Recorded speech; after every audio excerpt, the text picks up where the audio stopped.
ये चतरा की धरती पर से आपको दिखाई देगा।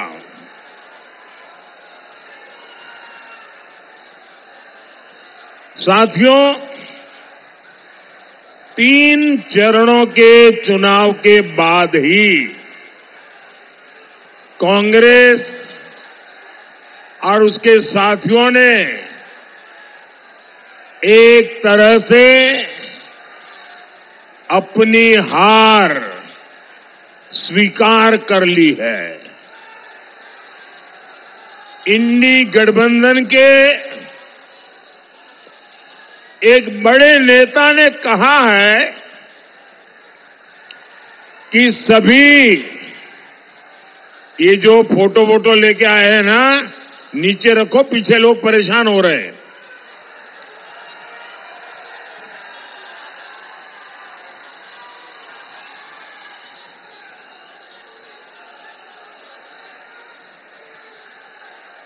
इंडी अलायंस के एक बहुत बड़े नेता ने एक बहुत महत्वपूर्ण बयान दिया है और इसको 3 दिन हो गए। और जो लोग राजनीतिक परिस्थितियों के जानकार हैं, उनकी नजर उस तरफ गई लगती नहीं है। मेरे हिसाब से उनका ये बयान बहुत ही सोचा समझा बयान है और बहुत ही निराशा में से पैदा हुआ बयान है। एक बड़े नेता ने कहा है कि इंडी अलायंस के साथ जुड़ी हुई जो क्षेत्रीय पार्टियां हैं, उन्होंने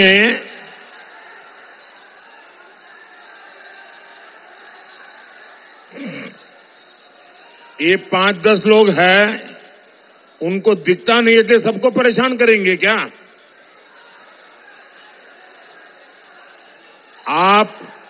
आप मुझे देख नहीं पाते हैं, संख्या बहुत है, मैं आपकी क्षमा मांगता हूं, लेकिन कृपा करके मेरी आवाज सुन लीजिए।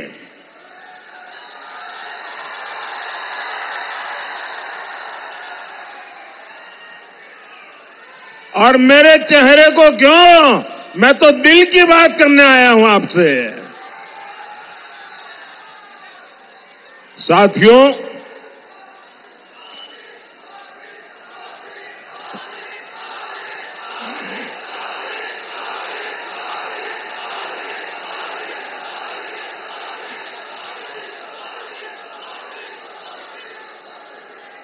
मैं बड़ी महत्वपूर्ण बात बता रहा हूं और मैं पक्का मानता हूं देश भर के लोग अगर टीवी पे मुझे अभी देखते होंगे, सुनते होंगे, तो जरूर उनका भी ध्यान जाएगा।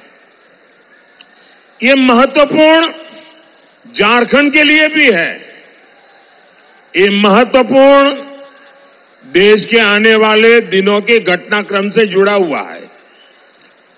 कांग्रेस जो इंडी अलायंस चल रहा है, उस इंडी अलायंस के एक बहुत बड़े नेता ने, उन्होंने कहा है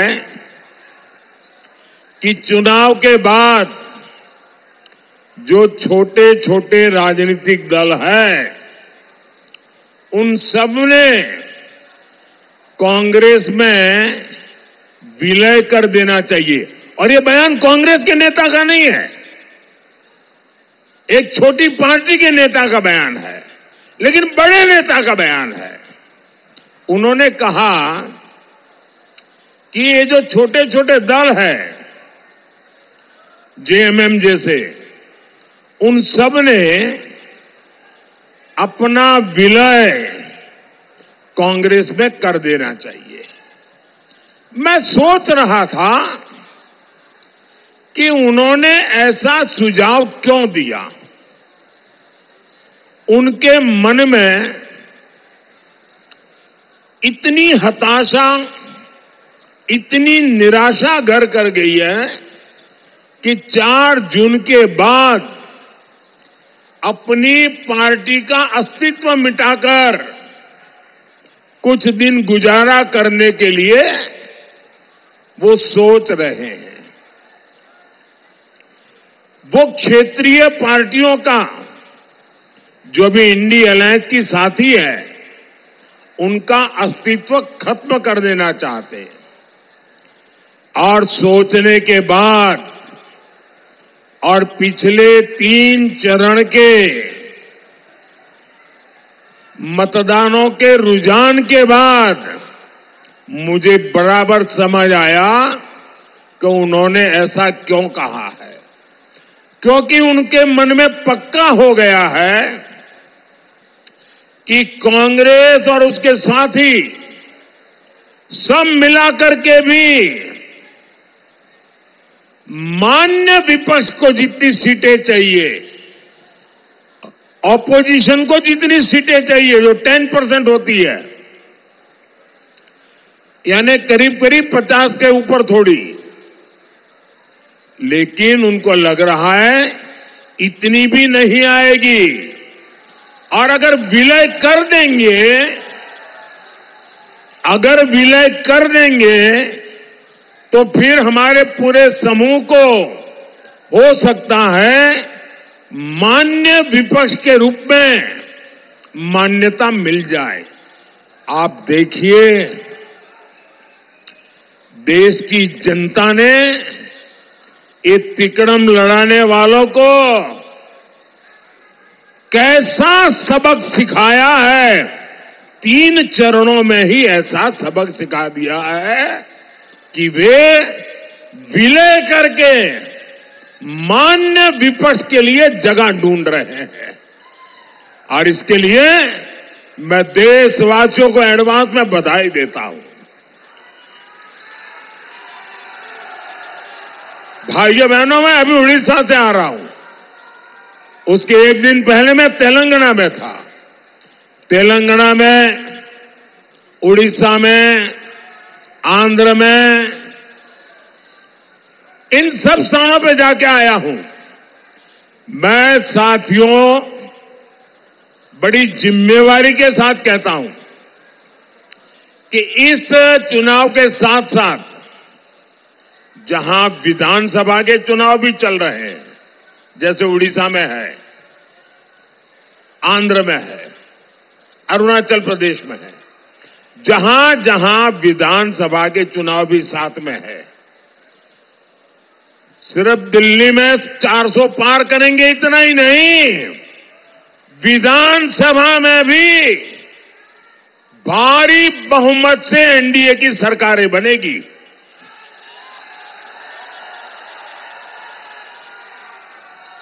और ये शहजादे को, उनकी पार्टी को, उनकी उम्र से भी कम सीटें मिलने वाली हैं।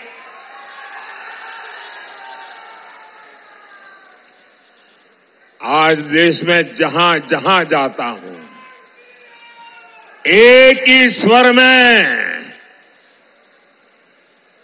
एक ही विश्वास के साथ देश का कोने कोने से आवाज आ रही है, फिर एक बार,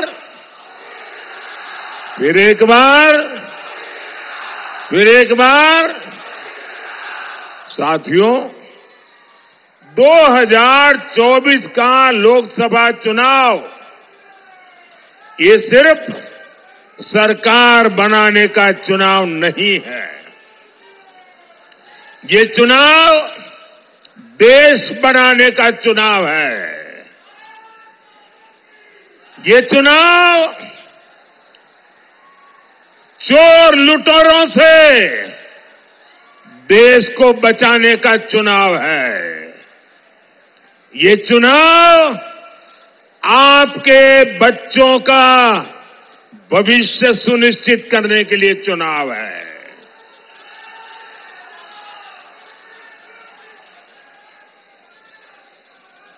आप तो जानते हैं ना वो कौन लोग हैं जिससे देश को बचाना बहुत जरूरी है।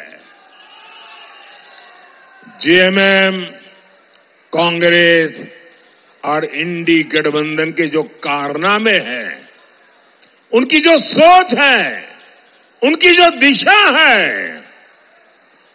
देश को बचाना समय की सबसे बड़ी मांग है। आपने देखा कैसे जेएमएम और कांग्रेस के ठिकानों से नोटों के पहाड़ निकल रहे हैं, नोटों के पहाड़।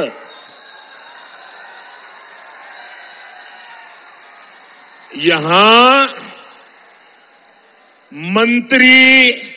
मंत्री का पीए का भी नौकर,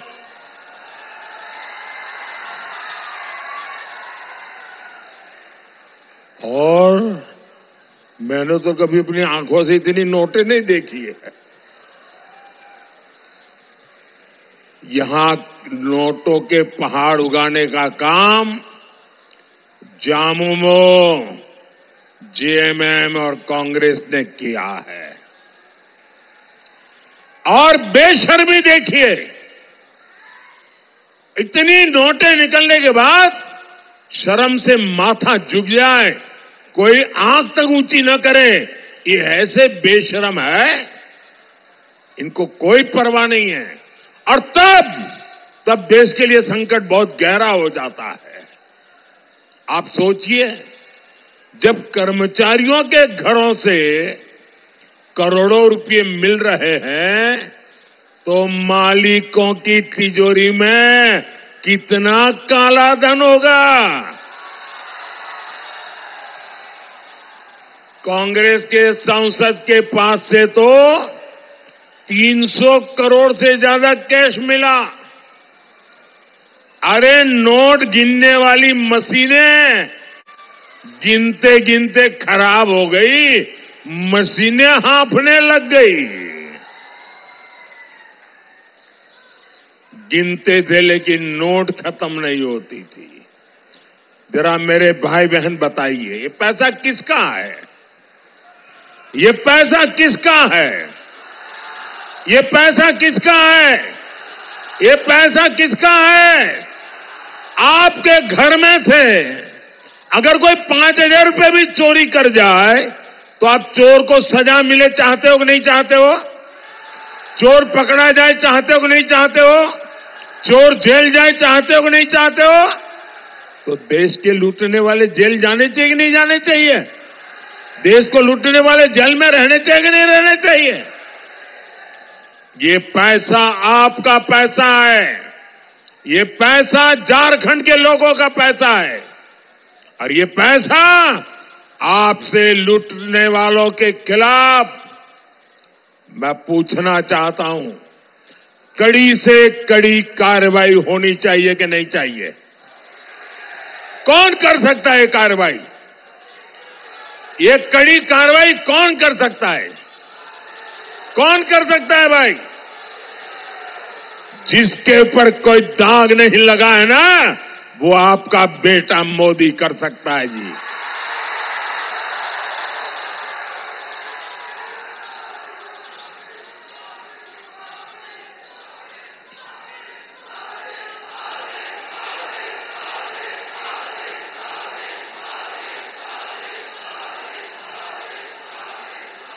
साथियों, जेएमएम का और कांग्रेस का एक ही एजेंडा है, न काम करेंगे न करने देंगे, और बिना दाम काम का नाम नहीं। ये इनका खेल है। ये खुद तो भ्रष्टाचार के अलावा कुछ करते नहीं है। मोदी जो काम करता है उसे भी रोकने में लगे रहते हैं। मोदी देश में 80 करोड़ लोगों को मुफ्त राशन दे रहा है।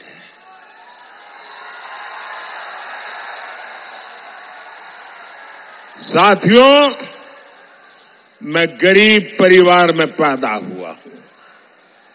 मैंने गरीबी देखी है। भूख क्या होती है वो मैं अनुभव करके निकला हूं,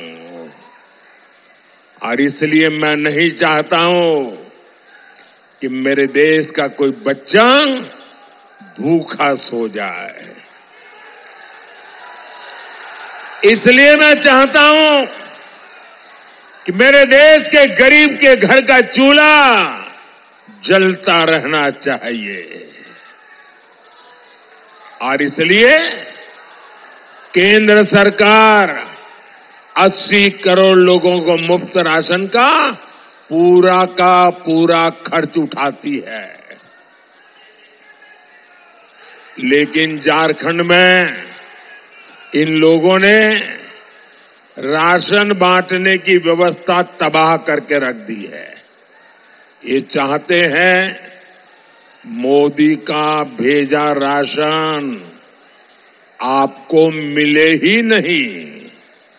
जब गरीब मोदी को आशीर्वाद देता है तो इंडी गठबंधन वालों को गरीबों पर चिढ़ आ जाती है। साथियों, मोदी ने हर घर जल पहुंचाने के लिए जल जीवन मिशन शुरू किया है। झारखंड सरकार उसमें भी भ्रष्टाचार कर रही है। आप कल्पना कर सकते हैं, पाइप डाल दिए लेकिन पानी की सप्लाई की व्यवस्था जानबूझ करके नहीं की गई। साथियों, हमारी सरकार झारखंड के युवाओं के लिए नए अवसर बनाने के लिए दिन रात काम कर रही है। हम आदिवासी इलाकों में एकलव्य स्कूल खोल रहे हैं। यहां सिमरिया में हमने केंद्रीय विश्वविद्यालय भी खोला है। हमारी कोशिश है इस क्षेत्र में अच्छी सड़कें बने, उद्योग बढ़े। हजारीबाग से रांची हाईवे, हजारीबाग से कोडरमा हाईवे और माझी जैना मोड़ एक्सप्रेस वे, ऐसी आधुनिक सड़कों का नेटवर्क हमारी सरकार बना रही है। टोरी शिवपुर रेलवे लाइन माल ढुलाई के लिए शुरू की गई है। यहां जो एनटीपीसी का प्लांट शुरू हुआ है उसकी नींव भी अटल जी की सरकार ने रखी थी। इस प्लांट का लोकार्पण भी हमारी सरकार ने किया। लेकिन साथियों, भ्रष्टाचार में आकंठ डूबी इंडी गठबंधन की सरकार यहां विकास के कार्यों में भी रोड़ा अटका रही है। मैं इन लोगों से पूछना चाहता हूं, झारखंड का विकास हो जाएगा तो तुम लोगों का क्या नुकसान होगा? क्यों यहां के नौजवानों के लिए रोजगार के मौके बंद कर रहे हो? साथियों, इंडी गठबंधन को आपकी रोजी रोटी की कोई चिंता नहीं है। वे सिर्फ और सिर्फ लूट पर चलाने के लिए सत्ता के गलियारों में जीना चाहते हैं। वो अपना स्वार्थ देखते हैं। आप जानते हैं कांग्रेस जेएमएम झारखंड का विकास क्यों रोकना चाहते हैं? इन्हें डर है अगर दलित, पिछड़ा, आदिवासी अगर उनके बच्चे आगे बढ़ जाएंगे तो उनकी दुकान का क्या होगा?